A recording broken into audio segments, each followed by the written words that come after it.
Welcome to கலாஸ் கறிவேல். இன்றைக்கி நம்ம special என்னென்னா சின்ன வெங்காயம் வச்சு ஒரு கட்டி சட்னி தான் பண்ண போகிறோம். தேங்காய் சட்னியெல்லாம் இது பக்கத்துலேயே வராதுங்க, அவ்வளோ டேஸ்ட்டாக இருக்கும். கரெக்டாக இந்த வீடியோ ஃபுல்லாக பார்த்து நீங்கள் ட்ரை பண்ணி பார்க்கணும். பார்த்து உங்கள் ஃபீட்பேக்கே தெரியுங்க அது எப்படி பண்ணுறதுங்கிறது பார்க்கலாம் வாங்க. பாருங்கள், இந்த மாதிரி அருமையான கட்டி சட்னி தான் நாம் இன்றைக்கி பண்ண போகிறோம். பார்த்திங்களா, பார்த்தாலே தெரியுது அவ்வளோ டேஸ்ட்டாக இருக்கும். வாங்க அது எப்படி பண்ணுறதுங்கிறது பார்க்கலாம். அதுக்காக நான் ஒரு கடாய் சூடு பண்ண வச்சுருக்கிறேன். ஒரு 2 டேபிள் ஸ்பூன் எண்ணெய் சேர்த்துடலாம். நான் இதுக்கு தேங்காய் எண்ணெய் தான் சேர்க்குறேன், அதுதான் நல்ல வாசமாக இருக்கும், நல்ல டேஸ்ட்டாகவும் இருக்கும். எண்ணெய் சூடாகட்டும். முதல்ல நாம் அதில் இந்த காஞ்ச மிளகாய் சேர்த்துடலாம். சேர்த்துட்டு ஒரு கிளறலாம். நான் ஒரு 7 காஞ்ச மிளகாய் சேர்த்துருக்குறேன். இப்போ சின்ன வெங்காயம் நான் சேர்க்குறேன். சின்ன வெங்காயம் 1 கப்பு சின்ன வெங்காயம். நான் இதை க்ளீன் பண்ணி எடுத்து பார்க்கும்போது கரெக்டாக 1 கப்பு இருக்குது. சின்ன வெங்காயம் நல்லா வதங்கணும். இது நல்ல காரம் உள்ள காஞ்ச மிளகாய், அதனால் நான் அப்படியே போட்டிருக்கிறேன். உங்களுக்கு இன்னும் ரொம்ப காரம் உள்ளதுன்னா நீங்கள் பார்த்து சேர்த்துக்கோங்க. இது ஒரு 50 சின்ன வெங்காயத்துக்கு மேலே இருக்கும். நீங்கள் அந்த 1 கப்பு மெஷர்மெண்ட் நீங்கள் பார்த்துக்கிட்டா போதும். நான் அப்படி தான் இப்போ எடுத்தேன், 1 கப் நிறைய.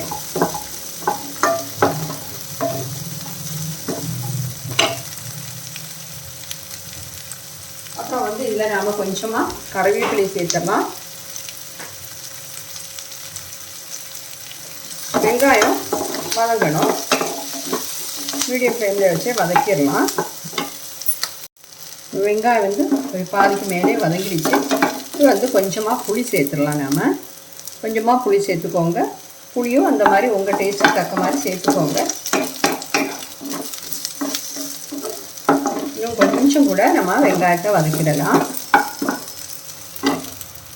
பாருங்கள், நம்ம வெங்காயம் எல்லாம் வதங்கிடுச்சு. ஆயில் நான் கொஞ்சமாக கரெக்டாக தான் சேர்த்துருக்குறேன். நீங்கள் வேணால் இன்னும் கொஞ்சம் சேர்த்துக்கலாம், ஒன்றும் பிரச்சனை இல்லை. கொஞ்சமாக உப்பு சேர்க்குறேன். சேர்த்து கிளறிட்டு ஃப்ளேம் ஆஃப் பண்ணிடலாம்.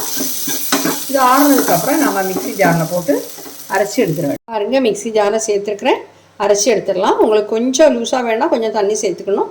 நான் தண்ணி சேர்க்காமல் இன்னைக்கு கெட்டியாக தான் அரைச்சி எடுக்க போகிறேன். பாருங்கள், இதை அரைச்சி எடுத்துட்டேன். இந்த மாதிரி கெட்டியாக அரைச்சிக்கிறேன். இந்த சமயத்தில் நீங்கள் சால்ட்டு செக் பண்ணிக்கலாம். பாருங்கள், இன்றைக்கி தோசை கூட தான் நான் இந்த சின்ன வெங்காய கட்டி சட்னி வச்சு சாப்பிட போகிறேன்.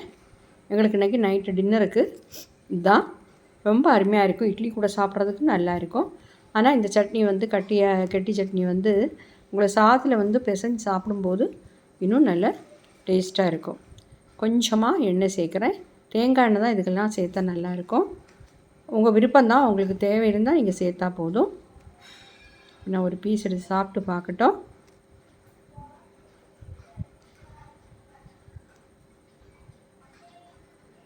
ரொம்ப நல்லா இருக்குதுங்க, நல்ல டேஸ்ட்டாக இருக்குது, நல்ல உரப்பாக இருக்குது. இதில் உங்களுக்கு புளி, காரம், உப்பு எல்லாமே உங்களுக்கு தகுந்த மாதிரி வச்சுக்கோங்க. எங்களுக்கு கொஞ்சம் காரம் இருந்தாலும் பிரச்சனை இல்லை. அதனால் நான் 7 காஞ்ச மிளகா வச்சேன். ஒவ்வொரு மிளகா ஒவ்வொரு இதாக இருக்கும். அதை காரம் சிலது கம்மியாக இருக்கும், சிலது காரம் ஜாஸ்தியாக இருக்கும். அதனால தான் நீங்கள் பார்த்து காஞ்ச மிளகா சேர்த்துக்கோங்க. ஓகே, கட்டாயம் நீங்கள் ட்ரை பண்ணி பாருங்கள். அப்போ என்னுடைய இந்த வீடியோ எல்லாருக்கும் பிடிச்சிருக்கும்னு நினைக்கிறேன். பிடிச்சிருந்துன்னா தயவு பண்ணி என்னுடைய சேனல் இது வரைக்கும் நீங்கள் சப்ஸ்கிரைப் பண்ணலைன்னா சப்ஸ்கிரைப் பண்ணுங்கள், லைக் பண்ணுங்கள், கமெண்ட் பண்ணுங்கள், உங்கள் ஃப்ரெண்ட்ஸுக்கு, ரிலேட்டிவ்ஸ்க்கு எல்லாமே ஷேர் பண்ணுங்கள். ஓகே, அடுத்த நல்ல ஒரு ரெசிபியுமா மீண்டும் சந்திக்கலாம். தேங்க்யூ.